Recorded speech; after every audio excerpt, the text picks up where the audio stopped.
Bonjour, bienvenue sur le ZCL. Aujourd'hui, donc, nous aurons une émission un peu particulière due aux mouvements sociaux et aux barrages qui sont sur la zone de Jarry. Donc, les invités qui étaient prévus, malheureusement, on ne pourra pas les recevoir aujourd'hui. On fera juste le journal et juste au niveau des titres de l'actualité, il sera question de la mise en place du couvre-feu. Donc, suite à la visite du ministre Darmanin, donc un couvre-feu a été mis en place et hier il y avait une conférence de presse pour parler justement de la mise en place de ce couvre-feu. On reviendra sur ce sujet.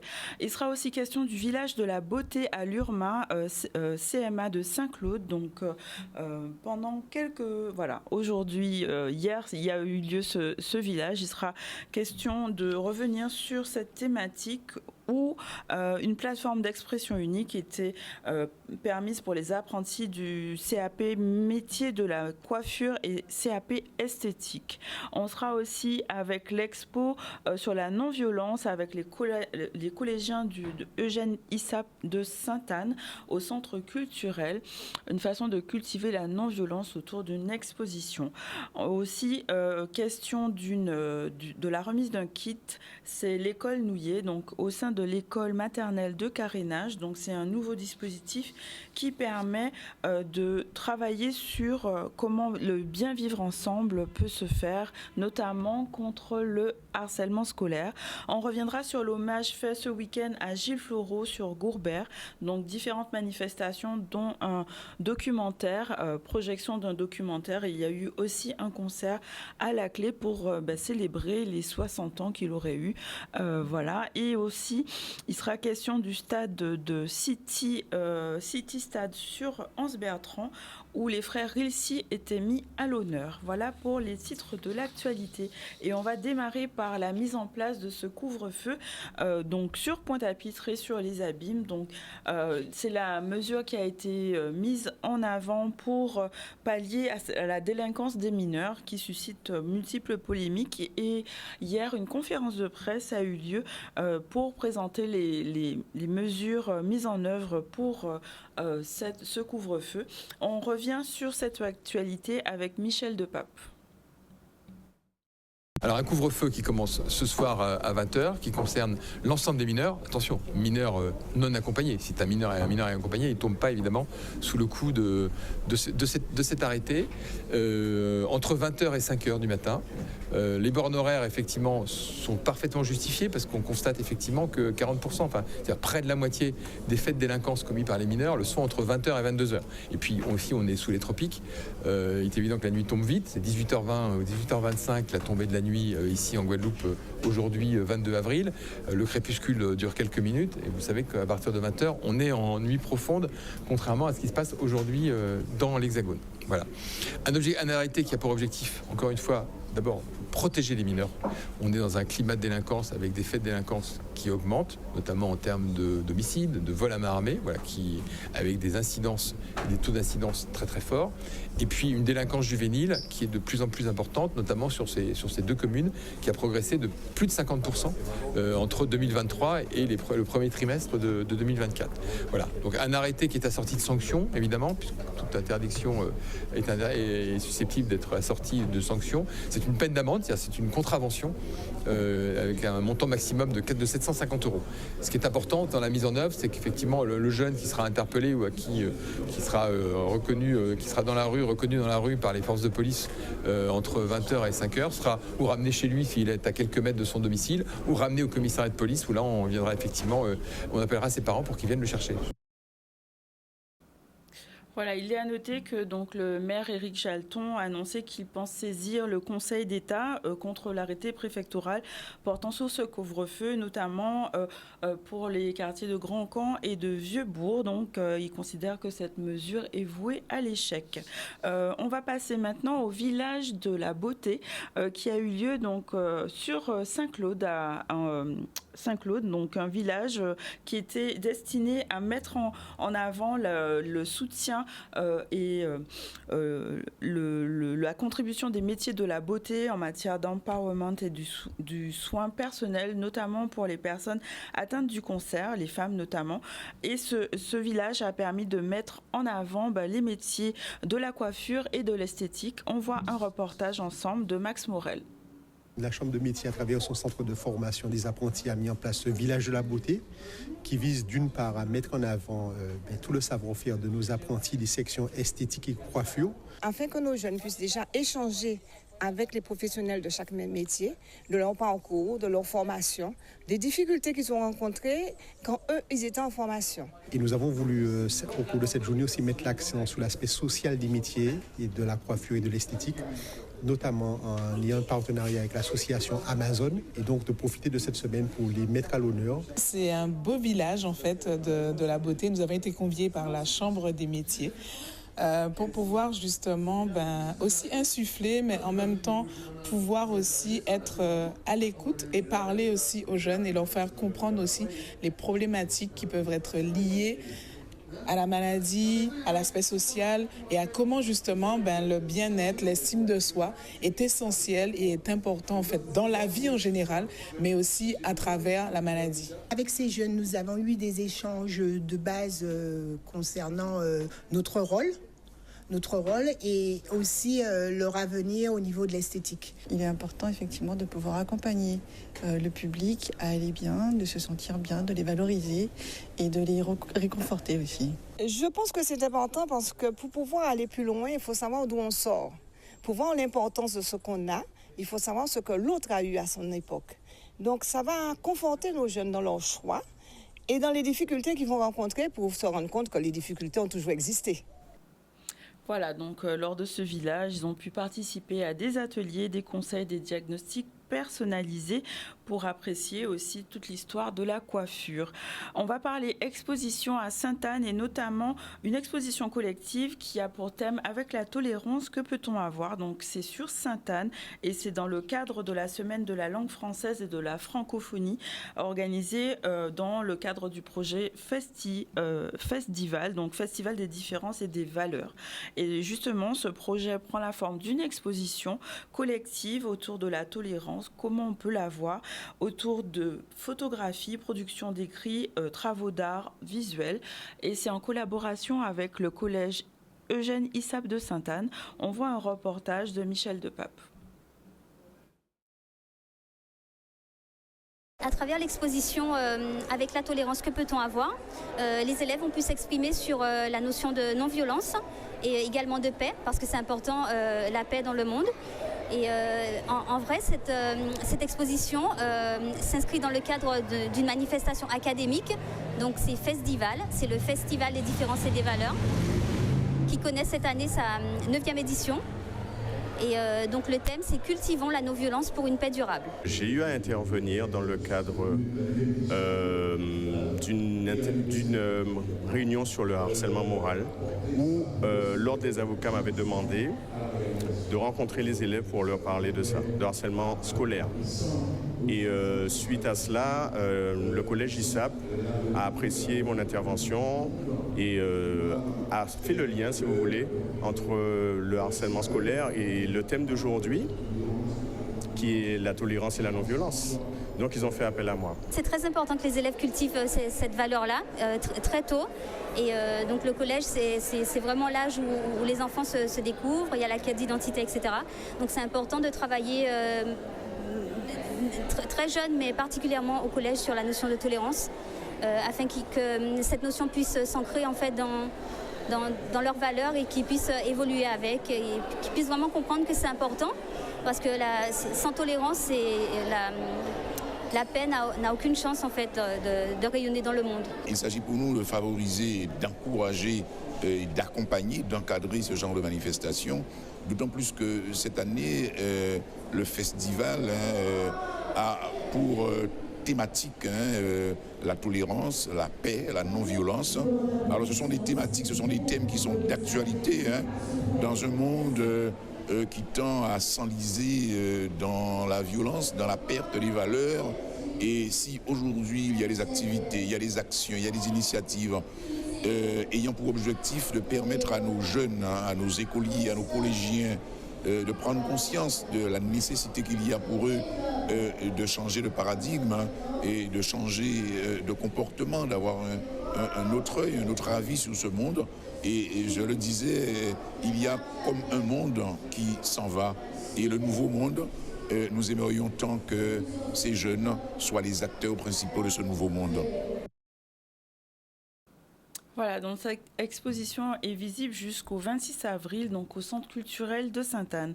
On va parler maintenant du kit de prévention du bien vivre ensemble qui a été distribué à l'école maternelle de carénage. En fait, c'est une opération qui permet de travailler sur le mieux vivre ensemble à travers un album qui retrace l'histoire d'un raccoon qui permet aux plus petits d'acquérir des nouveaux mots de vocabulaire. On va voir un reportage ensemble de Max Morel. C'est l'école Nouillet, c'est un kit de prévention pour les écoles maternelles qui traite de apprendre à vivre ensemble, à vivre ensemble en école maternelle. Voilà, nous avons créé des supports écrits, donc un album sans texte, 5 panneaux PVC que les enfants peuvent étudier avec leur enseignant. Il y a un dépliant d'information et il y a aussi un livret pédagogique pour accompagner les enseignants lors de leur séance. Accompagné de ces supports écrits, il y a aussi un dessin animé réalisé sur fond sonore des symphonies du Chevalier de Saint-Georges, donc complètement sans parole pour pouvoir développer les compétences émotionnelles des enfants à travers l'écoute. La question de la lutte contre le harcèlement est une priorité de l'Académie et évidemment du ministère au niveau national. Nous sommes attentifs au bien-être des élèves parce que c'est aussi une condition de leur réussite et puis réussite immédiate mais aussi réussite future parce qu'on sait tous les dégâts que peuvent causer ces situations de harcèlement qui sont très courantes et donc c'est l'éducation dès l'école maternelle que l'on promeut dans ce cadre. La MAE, c'est une assurance scolaire, donc elle intègre des garanties comme le soutien psychologique en cas de harcèlement. C'est le partenaire privilégié du rectorat. Et en fait, nous avons un agrément avec le ministère de l'Éducation nationale et nous intervenons dans les établissements scolaires. Donc, c'est tout naturellement qu'on a adhéré au projet et qu'on a décidé d'accompagner le Rotary, le Tiraconteur et le rectorat pour des outils pédagogiques. Je suis parent d'un enfant qui a été victime de harcèlement sur plusieurs années, donc c'est un sujet qui me tenait à cœur, mais c'est un sujet aussi qui est porté depuis de nombreuses années par le Rotary Club les Rotary Club de Guadeloupe. Mon club, mais également le club de mes compagnons rotariens. Et donc, effectivement, c'est une continuité. Nous avons fait, il y a eu des films sur les lycées, les collèges l'an dernier. Et cette année, nous faisons et l'école et la primaire. Voilà, donc c'est une logique rotarienne. Je suis ravie que la MAE, le Rotary, se soit mobilisé avec Madame Cessé, avec l'ensemble des équipes académiques pour ce projet qui est vraiment important. On avait l'expérience au niveau de l'école élémentaire avec l'ouvrage précédent, c'est quand ça on y est. Et aujourd'hui sur l'école maternelle, donc c'est toute une continuité qui est assurée. C'est un besoin de l'éducation nationale et j'en suis heureuse parce que j'ai eu vraiment des oreilles attentives, des personnes qui m'ont vraiment écouté et accompagné durant l'élaboration de ce projet, donc celui des maternelles mais également celui des écoles élémentaires qui est sorti l'année dernière. Voilà, donc c'est un projet qui permettra à nos enfants de développer leurs compétences émotionnelles. On va faire notre première pause publicitaire. On reviendra tout à l'heure avec Aline Mugerin qui va nous parler des lunettes vues par les hommes, des hommes en vue. Voilà, tout un programme. On se retrouve tout à l'heure. Numéro 4. Nous voilà de retour dans le ZCL et on va accueillir notre chroniqueuse Aline Mugerin. Bonjour. Bonjour. Pour sa chronique, on nous prend tangadé nous. Exactement. Ouais, t'as vu ça? Voilà, magnifique. Génial. Aujourd'hui, alors la thématique, c'est les lunettes vues par les hommes, des hommes en vue. Tout un programme. Exactement. Exactement, puisqu'en fait, on se rend compte que un peu comme dans la vie de tous les jours, les hommes de plus en plus prennent soin d'eux. On se rend compte qu'en matière de vêtements, ils osent les couleurs en matière de chemise, en matière de veston, en matière de pantalon. Donc, en fait, l'idée, c'est de voir si cette tendance influe aussi dans le domaine de la lunetterie. Oh. On va voir ça ensemble. On lance le générique.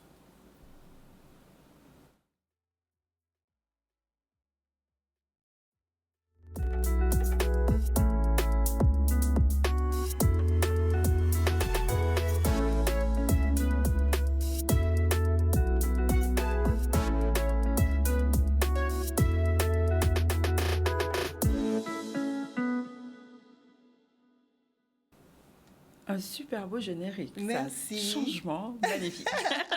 Nouvelle année, nouveau générique, ben voilà. Voilà, super. Alors, on va parler donc du coup du comportement des hommes en matière du choix des lunettes, c'est ça? Absolument. Ben, les hommes s'émancipent en fait. Hein. On se rend compte, comme je le disais tout à l'heure, qu'en matière de vêtements, ils osent. Est-ce que c'est le cas en matière de lunettes? C'est à voir. Et en fait, on se rend compte que même si effectivement, il y a beaucoup de changements, il y a beaucoup d'évolutions, voire de révolutions, les hommes restent quand même parfois un peu classiques sur certains choix. Est-ce qu'il y a des critères justement qui vont permettre de choisir en fait des critères spécifiques pour qu'ils puissent se positionner? Alors, les hommes, en fait, quand ils arrivent en magasin, généralement, alors souvent quand ils arrivent en magasin, c'est que souvent le besoin il est imminent. Très, très souvent. C'est-à-dire que où on a un problème de lunettes cassées, ou alors c'est quelque chose qu'ils ont pris le temps de mûrir et quand ils arrivent au magasin, donc ils sont déjà prêts à faire cette démarche-là. Donc, dans un premier temps, il y a d'abord le côté pratique. Les hommes ne se laissent pas souvent aller à, comment dirais-je, à l'impulsion. Ce ne sont pas généralement des achats impulsifs, ce sont souvent des achats réfléchis. Et le plus souvent que rarement, ils mettent en avant la notion de praticité, que les lunettes soient pratiques, soient confortables. Et il y a le côté aussi technologique qui va peut-être rentrer dans certains aspects. Mais c'est d'abord l'aspect pratique qu'ils mettent en avant dans le choix de leurs lunettes. Alors l'idée quand on fait ce thème-là, c'est pas d'opposer les genres, mais de voir tout simplement comment les hommes abordent l'objet lunette, l'accessoire lunette, dans cette réalité d'aujourd'hui. Du coup, est-ce qu'ils vont chercher des montures spécifiques, un style particulier, ou ça dépend des hommes? Très intéressant. Alors, de façon générale, les hommes, de manière générale, ils vont d'abord vers des lunettes rectangulaires. Ils ont besoin d'être rassurés, des lunettes où ils sont confortés dans leur précaré. Mais, on se rend compte aussi que les choses évoluent et que de plus en plus, qu'ils s'accordent aussi un peu de fantaisie, qu'ils s'accordent une certaine liberté dans leur choix de lunettes. Et ça commence certaines fois sur les couleurs. Donc, ils vont souvent rester sur des formes parfois rectangulaires. De plus en plus, maintenant, on va vers des formes rondes qui sont des formes qui sont intemporelles. Et là, on va rajouter de la couleur. Ils seront assez sensibles à la matière. Des montures, à savoir, par exemple, du titane, sur des montures qui leur permettent de ne pas avoir de problème d'allergie, surtout que, par exemple, par rapport à leur... On peut faire des allergies. Ah oui, d'accord. Ah oui, on peut faire des allergies par rapport au métal. Oui. Certaines personnes même peuvent faire des allergies par rapport à la matière elle-même. Donc c'est pour ça que c'est toujours très important d'échanger, de savoir quelles sont les contraintes que la personne a, que ça soit aussi au niveau professionnel, c'est-à-dire que certains sont amenés à avoir des activités qui sont assez robustes et dans lesquelles ils n'ont pas forcément la possibilité d'entretenir une paire de lunettes. Donc, il faut que la lunette suive dans ces cas-là, donc qu'elle soit robuste et qu'elle réponde à leurs exigences à ces moments-là.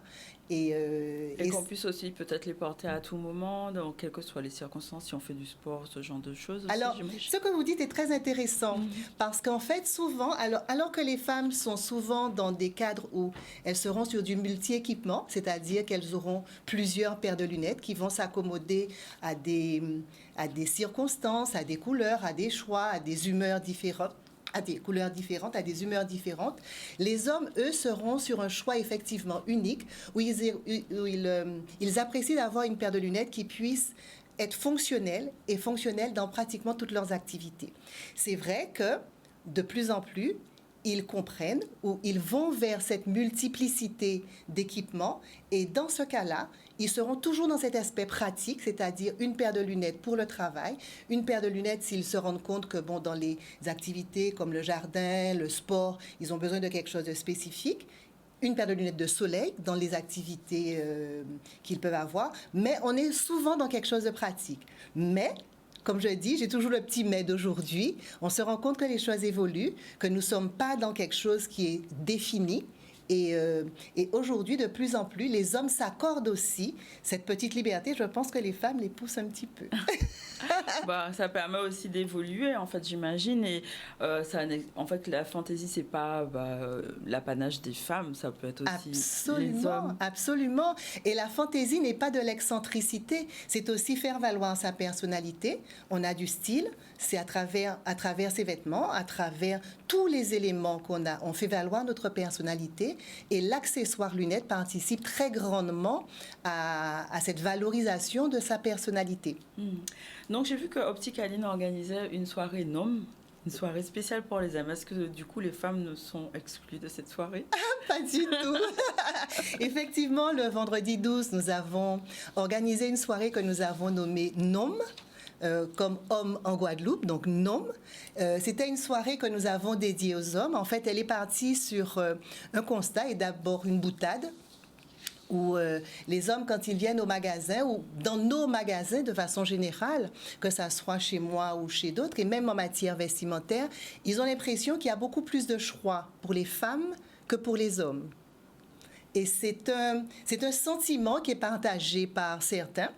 Et donc, nous avons voulu relever le challenge. Alors, nous avons toujours eu l'occasion d'accompagner les hommes dans leur choix de lunettes. Ça fait quelques années que je le fais. Et nous avons voulu leur montrer que, justement, que non seulement nous avions du choix, mais nous avions de la diversité, tant au niveau des matières qu'au niveau des formes, et que, en fait, c'est à la fois répondre à cette demande d'exigence qu'ils ont, à la fois de répondre à cette notion de confort, à la fois de rester dans ce côté sobre et chic que certains demandent, mais aussi de pouvoir ouvrir le champ des possibles et de pousser un peu les lignes, de bouger un peu les lignes. Et les femmes, justement, étaient les bienvenues parce que leur coup de zier est important et elles ont permis, en fait, de pouvoir donner leur avis.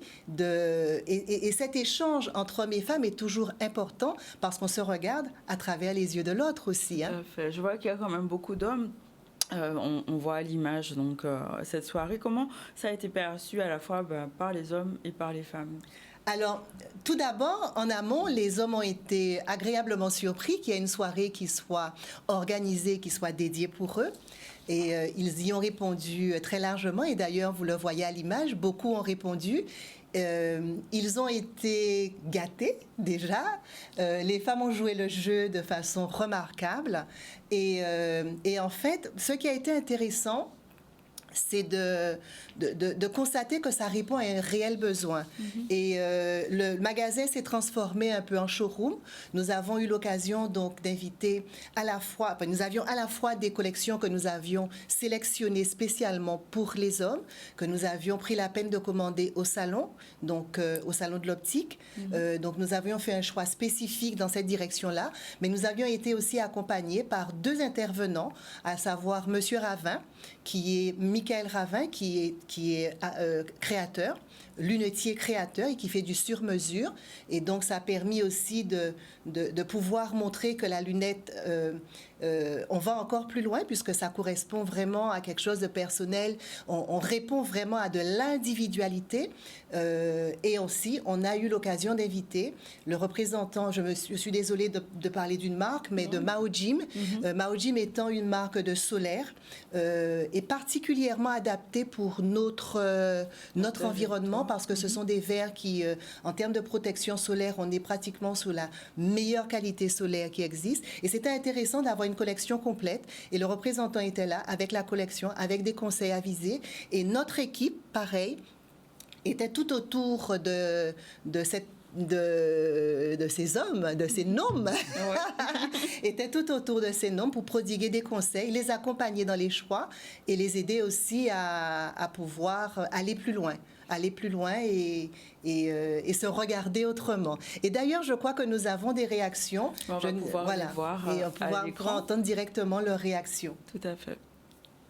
Ah ben, la soirée était super, vraiment super. On a eu le choix en matière de lunettes et pour une fois, ils ont pensé aux hommes. Donc, merci Aline.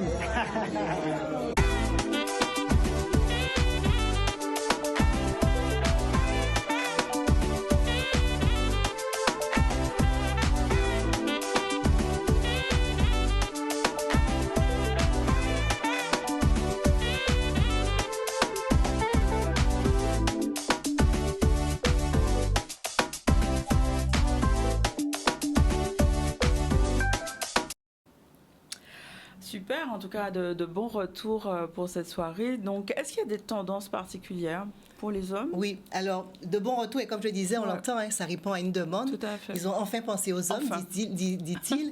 Et nous en sommes contents, nous sommes vraiment contents d'avoir pu partager ce moment-là.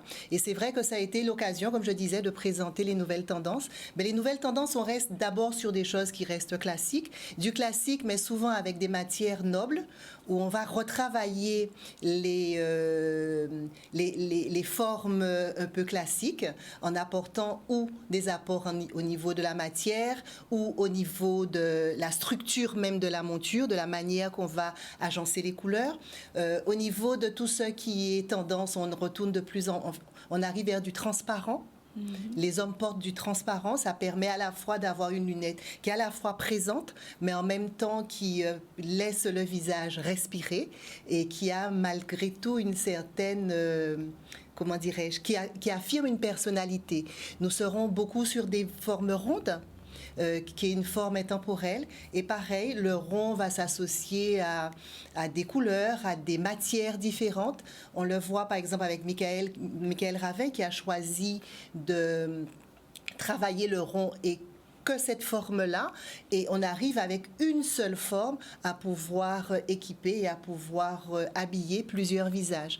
Vous voyez, les femmes sont là. Oui, il y a vraiment beaucoup de choix, une variété de formes, de couleurs, de matières qui est vraiment chouette. Cette mixité est importante parce qu'on se rend compte qu'aussi que... Alors, moi, je vois par exemple au magasin, nous n'avons pas de rayon homme ou de rayon femme. En fait, les gens rentrent dans des univers. Parce que une monture peut aller aussi bien à un homme qu'à une femme. Parfois, il suffit d'une couleur qui ira plus facilement à une femme et on change simplement la couleur. Et cette monture peut être très facilement portée par un homme avec un brin d'originalité, mais tout en respectant certains codes.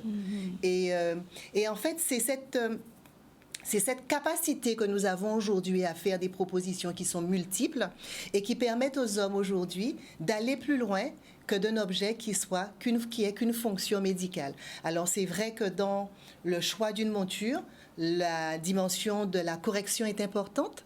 Donc, c'est la première chose dont nous, opticiens, nous tiendrons compte dans le choix de la monture. La forme du visage, nous allons accompagner en tant que visagistes. Nous accompagnons nos clients de manière générale en tant que visagistes. Donc, nous allons tenir compte de la forme, d'avoir une harmonie entre la forme de la monture et la forme du visage, de choisir les matières en fonction des espaces dans lesquels l'homme sera amené à évoluer et l'accompagner à passer sur, je dirais, de la multiplicité dans ses lunettes, c'est-à-dire d'avoir une lunette qui correspond à chaque fois à ses besoins et surtout à ses activités. Donc oui, en fait, les lunettes, c'est vraiment un prolongement de la personnalité de la personne. On peut vraiment s'exprimer à travers ça. Et vous avez dit justement qu'en fonction de la correction, y a le choix de lunettes qui s'opère. Donc j'imagine que Optica Aline est vraiment là pour pouvoir accompagner dans le choix. Absolument, absolument. Alors, tant dans le choix des montures, nous l'avons vu, mais aussi dans le choix des verres qui est important, puisque, en fait, en fonction, on a parlé d'activité, si vous travaillez sur informatique, si vous êtes en extérieur. Donc, une monture, c'est aussi une monture et des verres. Donc, c'est toute cette association qui sera importante. Et c'est à ce niveau-là que l'opticien intervient, parce qu'une monture, ce n'est pas anodin. Choisir une lunette, ce n'est pas anodin. Et ça participe, comme je disais, à faire valoir sa personnalité et à renforcer, en fait, l'estime de soi. Quand on est bien dans ses lunettes, on est bien dans sa personne, on est bien dans ses baskets et on n'a pas de mal à regarder droit dans les yeux. Donc on peut prendre rendez-vous, il y a le numéro qui s'est affiché, donc 84 30 44. Oui, voilà. On invite d'ailleurs toute personne qui voudrait profiter de nos conseils de prendre rendez-vous parce que c'est beaucoup plus agréable de travailler sur rendez-vous tout simplement parce qu'on accorde du temps et ce temps-là leur est consacré de manière à pouvoir aller plus loin dans l'accompagnement que nous avons à faire. Un petit mot pour conclure? Un petit mot pour conclure, Bonne jaune, pas Kavin vet. Je répète, Bonne jaune, pas Kavin vet. Ça veut dire, nous qu'avancer et nous regardons plus à l'arrière, nous allons vers l'avant. Donc, nous sommes dans une évolution, nous continuons à aller vers l'avenir. Merci beaucoup, merci beaucoup Aline pour cette chronique. On va juste pouvoir continuer sur l'actualité.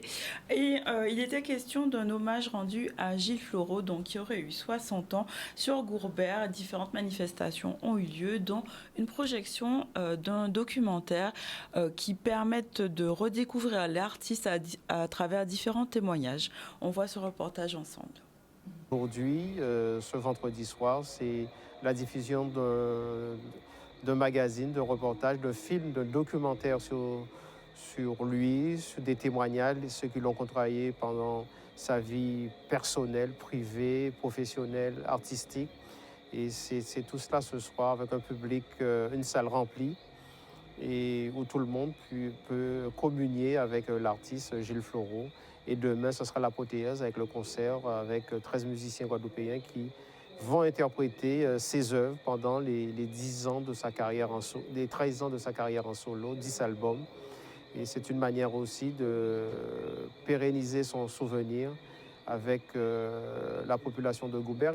Quelques mots, ça va être difficile parce que Gilles quand même a eu une carrière magnifique, fantastique, assez longue. Bon, c'est dommage qu'il soit parti jeune, mais j'ai eu plaisir à travailler avec lui depuis le début où il a commencé à chanter. Je l'ai connu quand il évoluait dans le groupe Les Aiglons. Et il venait souvent à la discothèque, comme je viens de dire tout à l'heure dans le reportage. Il venait souvent à la discothèque et j'ai remarqué que c'était quelqu'un de doué. Il avait une voix fantastique et il jouait au clavier. Pour moi, c'était un musicien complet. Il a changé tout à fait un peu de style quand il est venu chez nous. De l'album Rêve Bleu qu'il a réalisé avec l'ISO Musique, quand on écoute le premier album qu'il a fait avec nous, il avait déjà changé un peu son style. Je dirais pas en mal, mais bien, en mieux. Et ce qui a donné à Gilles des valeurs inestimables dans toutes les radios, dans tous les médias. On a fait de nombreuses tournées avec lui en métropole, en Guyane, en Martinique. Ça a demandé beaucoup de travail, beaucoup d'interviews, les archives de Gilles, les autorisations des parents. C'est une communion avec la famille, les amis, ceux qui l'ont aimé, les professionnels qui ont travaillé avec lui. Je vois Dulis qui est présent dans la salle. Et c'est tout cela qui a géré la plantation, où Gilles a beaucoup joué. C'est tout cela, ce sont des souvenirs, une forme de réminiscence. Hein. Et c'est en cela aussi de se retrouver, créer des liens, sortir de chez soi et revoir aussi des amis de longue date. Et c'est tout cela, la communion fraternelle entre Guadeloupéens et bien au-delà. Et demain aussi, cette communion avec toute la population de la Guadeloupe. Voilà, donc parmi les manifestations, il y avait aussi un concert destiné à rendre hommage à Gilles Floreau. C'était ce week-end. On va parler maintenant du City Stade d'Anse-Bertrand qui est situé à Guéry et a été inauguré ce samedi par le président de région. Cette infrastructure permettra aux jeunes de pouvoir pratiquer leurs sports favoris, notamment basket, handball et football. Et il porte le nom de deux champions de football, donc des années 86 et 87, les frères Rizzi. On voit ensemble ce reportage. très satisfait, surtout que deux jeunes de guéris, hein, bon jeunes, ils ont 56 ans quand même, deux qui ont joué au football à l'US Ansoise, les frères Rilsi, Max et Libert, ont été mis à l'honneur par la région et la municipalité. Nous avons promis effectivement à cette population de guéris lors de notre passage de la région à domicile de mettre en place des équipements à Anse-Bertrand et le maire nous a proposé ce terrain. C'est chose faite aujourd'hui et comme il le disait, ce terrain a déjà été pris par les jeunes du quartier. Tous les jours, ils sont là. On va les aider à organiser un petit tournoi chaque année au nom des frères ici. Et nous avons encore d'autres projets dans ce même secteur où la commune possède beaucoup de terrain. Pourquoi pas mettre là la piste de modélisme? Nous sommes prêts à accompagner, comme je l'ai dit, lors de notre passage sur toutes les communes de la Guadeloupe, la région à domicile. Nous avons promis, nous avons dit et nous avons fait. Donc c'est une fierté pour nous aujourd'hui, et cette année, je le dis, d'inaugurer des dizaines et des dizaines d'infrastructures sportives, des stades, des gymnases, des terrains de foot, des pistes d'athlétisme. Donc oui, nous l'avons promis et nous l'avons fait. Donc je remercie vraiment tout le personnel régional, aussi les élus en charge du sport qui ont travaillé pour que nous puissions aujourd'hui sortir de telles infrastructures. Ce dont je suis le plus fier, c'est que même avant l'inauguration, les jeunes de Guéry avaient déjà pris possession de ce stade. Ça prouve que c'est leur outil et qu'ils vont l'utiliser à bon escient. Et j'espère que grâce à ce stade, demain, on va avoir de nouveaux champions qui vont prendre naissance à Guéry, comme ceux que nous avons honorés aujourd'hui, puisque nous avons honoré deux anciennes gloires de l'US Ansoise, Rilsi Libert et Rilsi Max. Et je pense que Guéry en aura d'autres comme ça pour faire la renommée des Ansois et particulièrement des gens de Guéry. Donc je suis effectivement très heureux et très fier de ce qui se passe et je remercie une fois de plus la région et le président du conseil régional. Oui, on est presque ça, des modèles, parce qu'il faut que les jeunes s'intéressent à tout ça. Mais je pense qu'ils vont venir parce que toute l'après-midi, et c'était même pas inauguré, ils faisaient le tour. Et ils jouaient aussi. Maintenant, là, je pense qu'ils seraient plus libres pour jouer. Et je constatais aussi que les jeunes, ils aiment jouer les petits tournois de réduit. Donc ça, à 4. Donc ça va pouvoir les faire grandir. Et on va rester dans le sport et justement par rapport aux Jeux Olympiques de juillet 2024. Donc plus de 200 athlètes et personnalités étaient réunis sur Paris pour pouvoir célébrer ces 100 jours on est à 100 jours de cette célébration d'ouverture de cette cérémonie des Jeux Olympiques. Et donc, au Grand Palais éphémère étaient réunis plusieurs personnalités. Et Maurice Cessé était avec eux. On va voir un reportage ensemble. Estelle, prête pour un nouveau titre? Prête pour un nouveau titre, carrément prête. Je m'entraîne très dur en ce moment pour ça. C'est quoi l'état d'esprit? Je sens de l'enthousiasme, beaucoup de sérénité, on peut dire ça, ou pas du tout? Vous êtes comment? Tant que je m'entraîne, tout va bien. Les entraînements sont intenses, sont durs, sont répétés, ça va être de plus en plus intense avec beaucoup de déplacements prévus là sur les prochains mois et jusqu'au jeu finalement. J'ai envie. Les J-100 posent le décor.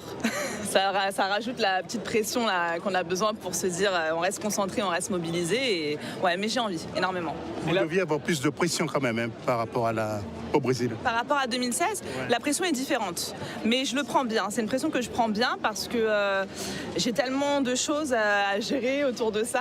Maintenant, j'ai 2 enfants. Je suis plus totalement la même qu'en 2016. Et ça me permet de rester concentré, mobilisé et d'utiliser les outils que j'ai à ma disposition pour gagner en ce temps réduit. Parce que j'étais passé pro, je suis revenue sur la boxe olympique. J'ai peu de temps, mais j'ai l'expérience qui joue pour moi. On n'est pas obsédé par les médailles quand on participe à une compétition comme celle-ci? Par la médaille. Par là, moi, je veux la médaille d'or, personnellement. Je vous la souhaite. Il n'y a pas ça? J'ai envie de cette médaille. D'une façon, je suis revenue sur les Jeux que pour ça. Yannick, on sait que tu t'es beaucoup préparé. C'est une médaille quasiment sûre pour Yannick Borel, non? Non, on ne peut pas dire dans le sport rien n'est sûr, mais on va dire que je me suis mis le maximum de chances de mon côté. Effectivement, ma préparation a été individualisée, en tout cas.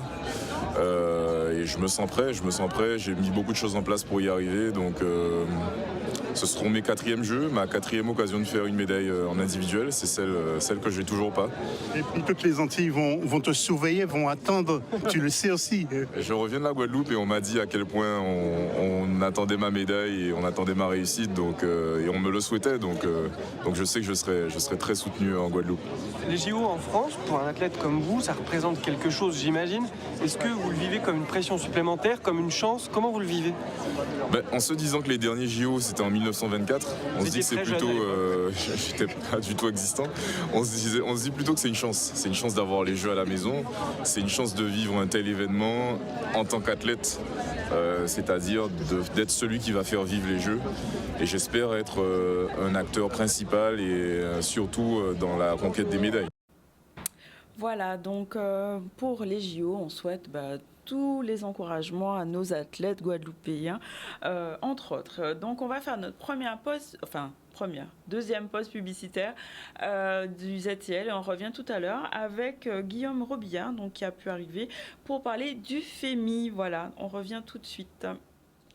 Nous voilà de retour sur le plateau, donc avec Guillaume Robillard. Bonjour, directeur de programmation du FEMI. Bienvenue sur le plateau. Vous allez nous parler donc de cette nouvelle édition du FEMI qui a déjà démarré, donc avec plusieurs manifestations, dont la cérémonie d'ouverture qui était en lien avec Monsieur Lara, Christian Lara, un hommage qui a été fait. Est-ce qu'on peut revenir un petit peu sur le FEMI? Bon, c'est vrai que ça commence à faire, c'est 92. Absolument.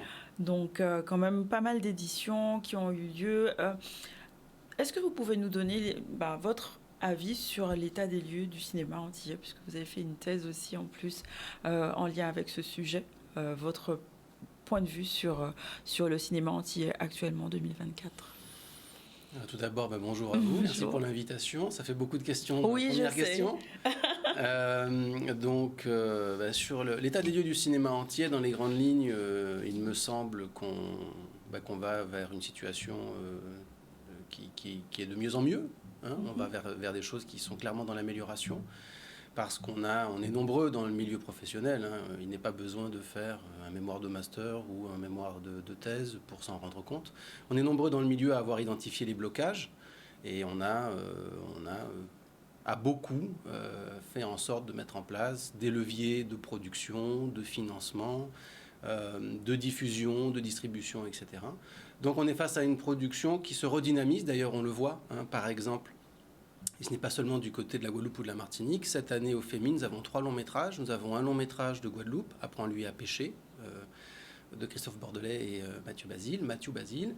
On a du côté de la Martinique, Les Mules Invisibles de Christophe Agelan. Et du côté de la Guyane, 2 semaines chrono de Stéphane Floricien. Donc on a sur une même année, une même édition, 3 longs métrages pour ces 3 espaces caribéens. C'est extrêmement rare. Donc, ça va de mieux en mieux. Je pense qu'il faut qu'on continue dans cette voie qu'on a bien identifiée.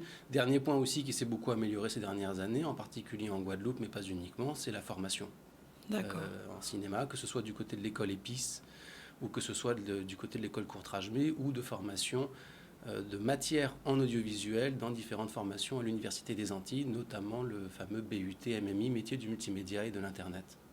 Donc, plus de formation, plus d'offres, en fait, on va dire, globalement. Donc, c'est un mieux. Il y a quand même des obstacles où il y a encore des défis à relever en matière de cinéma en Guadeloupe, antillais en général. Oui, il y a forcément des obstacles qui sont encore devant nous, ne serait-ce que parce que globalement, où que l'on soit dans le monde, même à Hollywood, il est difficile de faire des films. Alors, a fortiori, quand on est dans des espaces qui n'ont pas une industrie dans le domaine, je ne pense pas d'ailleurs à titre personnel qu'il faille nécessairement en constituer une. Former une industrie, ça veut aussi dire qu'après, il faut la faire tourner, il faut qu'elle ait une rentabilité. Est-ce que c'est le cas actuellement ? Alors ça, c'est un autre point justement dont j'allais parler et qui est corrélatif, c'est qu'on est aussi face à un marché dont il faut montrer qu'il existe. Et pendant longtemps, on a eu cette grande difficulté. Pour une raison en particulier, c'est que pendant des décennies, une fameuse taxe qui s'appelle la taxe spéciale additionnelle, la TSA, qui est prélevée sur chaque ticket de cinéma dans le système français, n'était pas appliquée en Outre-mer. Et donc, il n'y avait pas de vérification de la billetterie dans le grand centre qui est le Centre national du cinéma et de l'image animée. Donc, on n'avait pas de chiffrage officiel du public pour ces espaces. Donc on n'avait pas de chiffrage officiel de ce cinéma. Mais ça, c'est réglé depuis 2016, donc ça va beaucoup mieux de ce côté-là. Donc les gens vont voir les films. Les gens vont voir, ils le faisaient déjà, sauf qu'aujourd'hui, on a des chiffres officiels. On peut dire, voilà, ce public existe. Ça, c'est un point important. L'autre point, et je trouve que le travail qui est fait par une jeune génération de réalisateurs, producteurs, etc., de l'espace, Guadeloupe, Martinique et certainement Guyane, c'est qu'on a compris qu'il faut activer ce public. Il existe, il est là, mais il est un peu latent. Et il faut, c'est le terme qui me vient, l'activer, l'informer. Et les réseaux sociaux aujourd'hui, pour peu de coûts, permettent de faire savoir que les films sont en salle et on se rend compte que le public s'y rend. Donc c'est un problème de visibilité essentiellement qui fait qu'on ne va pas assez voir les films, c'est ça? Ou on n'est pas assez au courant? Oui, je pense qu'il y a eu une période où ça manquait aussi de communication. Là, on va du coup parler un peu plus du FEMI, donc il a depuis 92, comme on l'a dit. Cette année-ci, un focus fait sur Cuba. Quel est l'objectif de cette programmation pour 2024? Alors là aussi, c'est une très grosse question.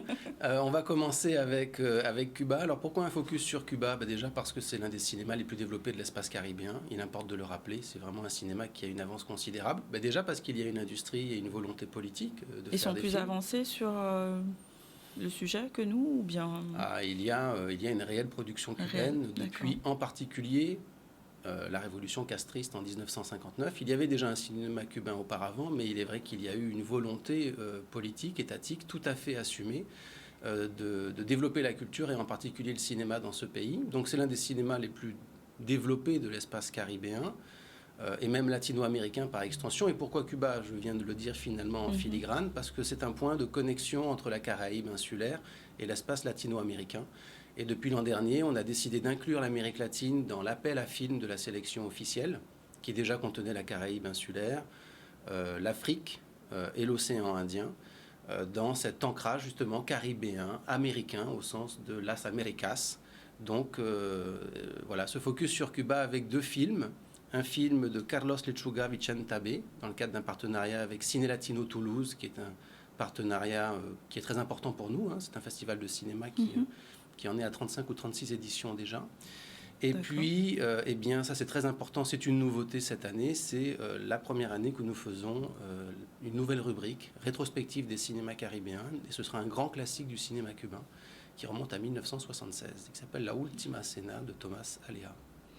D'accord, donc toute une programmation vraiment riche. Je vois qu'il y a beaucoup de diversité, à la fois court-métrage, long-métrage. Comment vous faites la sélection en fait, des films que vous programmez? Oui. Alors, donc je reviens sur le fait que l'appel à films, c'est une zone géographique très grande, qui va de l'océan Indien jusqu'à la Caraïbe et l'Amérique latine, en incluant le sud des États-Unis. Donc on considère tous les films de cette zone géographique et historique, parce qu'en fait, ce qui fait cohésion entre ces espaces hétérogènes d'un point de vue géographique et culturel, c'est que tous ces espaces ont été concernés par la traite négrière et l'esclavage. Donc on fait réception des films, et puis ensuite, évidemment, il y a un jury de présélection, il y a tout un travail comme ça d'analyse, suivant un ensemble de critères, et on détermine une sélection à partir de l'ensemble des œuvres qu'on a reçues. Et cette année, on a reçu beaucoup de films très intéressants, ce qui explique une sélection dense. On a plus de 50 films cette année, entre courts-métrages d'animation, courts-métrages documentaires, longs-métrages de fiction. D'accord, donc il y a une compétition, différentes, on va dire, catégories, j'imagine, et une cérémonie de clôture qui est prévue samedi 27, c'est ça? Absolument. La cérémonie de clôture, c'est samedi qui arrive, à 19h au Ciné-Théâtre de Lamentin. Et au cours de cette cérémonie de clôture, on remettra un prix d'honneur à Camille Mauduèche, réalisatrice martiniquaise. Ce prix d'honneur est récent. Le premier qu'on ait remis, c'était à Christian Lara, en 2022, en toute évidence, un père du cinéma guadeloupéen. Tout à fait. Et en 2023, on avait également remis un prix d'honneur, cette fois-ci du côté de la Martinique, à Guy Deslauriers. Pourquoi Camille Mauduèche? Parce que c'est la seule réalisatrice, femmes et hommes confondus, à faire des documentaires pour une sortie en salle. Et cette année, elle est en phase de préparation et elle va tourner normalement en 2024 son premier long-métrage de fiction. Ce qui fait d'elle la 4e réalisatrice de l'espace antillais à faire un long-métrage de fiction après Sarah Maldoror, Eusanne Palsy et Mariette Montpierre. D'accord. Je vois aussi qu'il y a un prix Féminile qui est décerné pour les femmes anonymes qui ont surmonté des violences conjugales. Est-ce que vous pouvez nous parler un peu de ce prix ? Absolument. Je ne suis pas surpris que vous l'ayez repéré. C'est une des nouveautés de cette édition. On a toujours eu la grande volonté de maintenir la ligne éditoriale, l'ADN historique du FEMI. Alors, il importe de rappeler rapidement que pendant un petit peu plus de 10 ans, dans les 10 premières années et un peu plus de ce festival, c'était un festival de films de femmes ou de films sur la condition des femmes. Qui plus est, un festival tenu fermement par une équipe de femmes. D'ailleurs, il est intéressant de souligner qu'en Guadeloupe, tous les festivals de cinéma sont tenus par des délégués générales. Oui. Il n'y a aucun homme qui soit délégué général d'un festival de cinéma en Guadeloupe, donc c'est un espace dans lequel elles ont une présence tout à fait marquée. Et donc, dans ce désir de continuité du FEMI, nous avons eu l'idée de créer ce prix, c'est-à-dire qu'en plus du jury documentaire classique, on a ce jury documentaire de femmes qui ont réussi à sortir de l'engrenage de violence conjugale. Donc elles sont anonymes. Elles sont représentées par Sonia de Rioren, qui est cofondatrice du Kumbit Femmes Caraïbes. Et donc elles vont donner leur propre palmarès avec leur sensibilité liée à leur parcours. Oui, j'imagine que vous allez aussi faire un hommage à Maryse Condé. Absolument. En fait, nous l'avons déjà fait. C'était dimanche soir. Il importait, en plus de l'hommage à Christian Lara en ouverture, de faire un hommage à Maryse Condé en toute évidence. Et donc, c'était l'occasion de la projection du documentaire Moi, Maryse C, écrivain noir et rebelle, non pas écrivaine, pour respecter le titre tel qu'il a été rédigé à l'époque. C'est un documentaire de Dimitris Andronis, qui avait d'ailleurs reçu le prix du meilleur documentaire au FEMI en 2012, si mes souvenirs sont bons. D'accord. Est-ce que, justement, pour revenir aux éditions précédentes, est-ce que vous avez des faits marquants sur lesquels qui restent en mémoire dans les éditions précédentes du FEMI, sur lesquels vous pouvez revenir ? Oui, absolument. Il y aurait beaucoup à en dire, mais ce qui me vient là, et ce sera non exhaustif, des éditions auxquelles je n'ai pas forcément, d'ailleurs, à titre personnel, participé, parce que j'étais trop jeune, parce que je dépendais de la voiture de ma maman, etc. Mais c'est un festival qui a eu l'honneur de recevoir des cinéastes comme Melvin Peebles, qui est l'un des grands noms du cinéma noir américain des années 70, Danny Glover, qui n'est plus à présenter, bien entendu. On a également eu des invités comme Angela Bassett, c'était en 2010, j'y étais. Et plus récemment, Richard Gant, qu'on connaît tous de vue, on l'a vu dans des petits rôles, dans un tas de films hollywoodiens. Ou encore Gary Durden, c'était en 2018, si mes souvenirs sont bons. Sans compter d'autres types de personnalités. À une époque, on a reçu comme invité le directeur de la Cinémathèque française, des Serge Toubiana, on a eu Sonia Roland, etc. Alors ça, c'est pour le côté people, mais ça n'est pas anodin. Le cinéma, c'est aussi cet espace de stars, de lumière, etc. Qui permettent aussi, la venue de ces personnes permettent parfois des connexions. Et puis, c'est aussi un festival qui, pendant de nombreuses éditions, a établi des liens entre le cinéma et la littérature, avec la présence d'auteurs, de dédicaces, etc. Ce qui me permet de dire d'ailleurs que cette année, la marraine du FEMI, c'est Gisèle Pineau, ce qui n'est pas un choix anodin de notre part, puisque Gisèle Pineau fait le lien entre littérature antillaise et cinéma antillais. Alors, du côté de la littérature antillaise, en particulier la figure de Maryse Condé, qu'elle a connue, bien sûr, mais pas uniquement. Et cinéma antillais, alors quel est ce lien ? C'est que Gisèle Pineau a une de ses nouvelles qui a déjà donné un film. C'est le court-métrage Fichu-Racine de Marie-Claude Pernel, qui remonte à 2013. Et on sait que Gisèle Pineau est très sensible à la question du cinéma. Elle fera une dédicace le mercredi, demain, à 17h, au Ciné-Théâtre de Lamentin. Voilà, donc de son dernier ouvrage, c'est ouvert à tout le monde. J'imagine que on peut avoir la programmation sur le site, j'imagine. FEMI. Alors tout à fait, oui. Vous trouvez toutes les informations sur le site femifestival.com, sur la page Facebook FEMI Festival et sur l'Instagram femi.guadeloupe. D'accord. Un petit mot pour conclure vous avez un message particulier à passer ou venez nombreux soutenir le cinéma? Alors, bien entendu, venez nombreux. On est vraiment dans ce désir de soutenir les jeunes et les moins jeunes talents de l'espace caribéen au sens le plus large possible du terme. Alors, on peut ajouter qu'en plus de Cuba, cette année, on a un pays qui est mis en avant par la sélection, c'est Haïti. avec 3 documentaires. Un documentaire d'Arnold Antonin qui est actuellement à Port-au-Prince, pour qui on a une pensée parce que la situation est particulièrement difficile actuellement. Et 2 autres documentaires, Haïti, la rançon de la liberté de Michel Reynette, qui est un de nos invités de cette édition, et un autre documentaire qui s'intitule Haïti, Pape Péri, de Cassandre Tracibule, et qui est une haïtienne de New York, et qui donc sera à partir de demain en Guadeloupe pour présenter son film. Donc ça, le focus sur Haïti, c'est vendredi 26. Absolument, c'est tout à fait le vendredi 26. Voilà, donc 18h et 20h. 18h et 20h. Donc n'hésitez pas à aller voir ces documentaires et soutenir la production antillaise en termes de cinéma. En tout cas, merci d'être venu pour nous parler de cette programmation. Merci à vous. Et bon festival. On croise les doigts. Merci. Alors, on va pouvoir conclure. Est-ce qu'on a un focus aujourd'hui? Yes. À l'écran. Rand Tizi, d'accord, en nous rendre moins Tizi.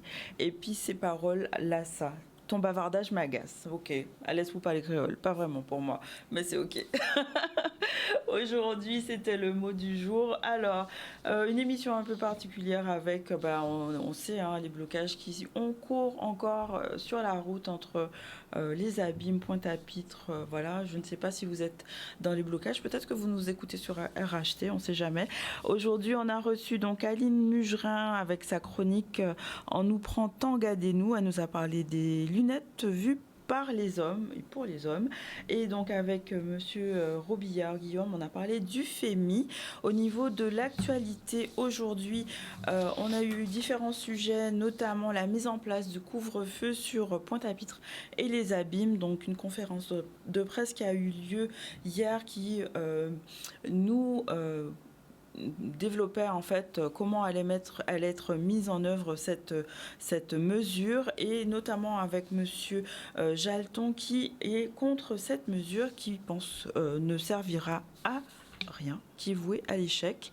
Je pense qu'on reviendra sur ce sujet. Il était aussi question du village de beauté sur Saint-Claude, donc à l'URMA, donc CMA, qui permettait aux femmes notamment les femmes Amazon Guadeloupe, de pouvoir développer leur empouvoirment en matière de beauté suite au cancer. Il était aussi question de l'exposition de la non-violence sur Sainte-Anne, donc avec les collégiens de Eugène Issap, donc le collège Eugène Issap, une exposition qui a eu lieu jusqu'au vendredi 26 avril au centre de Sainte-Anne. On a aussi parlé de la remise du kit C'est l'école Nouillet, donc à l'école maternelle de Carénage, un kit qui permet de travailler sur le harcèlement scolaire et le bien vivre ensemble. On a fait un petit retour sur l'hommage à Gilles Floreau, donc sur Goubert, avec la projection du documentaire qui a eu lieu ce vendredi. On est venu aussi à Anse Bertrand parler de l'inauguration du stade City Stade, donc à l'honneur des frères Rilsi, et il était question de JO, puisque bientôt ça va commencer en juillet, et nos athlètes étaient au Grand Palais éphémère à Paris. Voilà pour l'actualité du jour. Voilà, on se retrouve demain avec Danick Zandonis, et je vous souhaite un bon appétit si vous n'avez pas encore déjeuné. À très vite.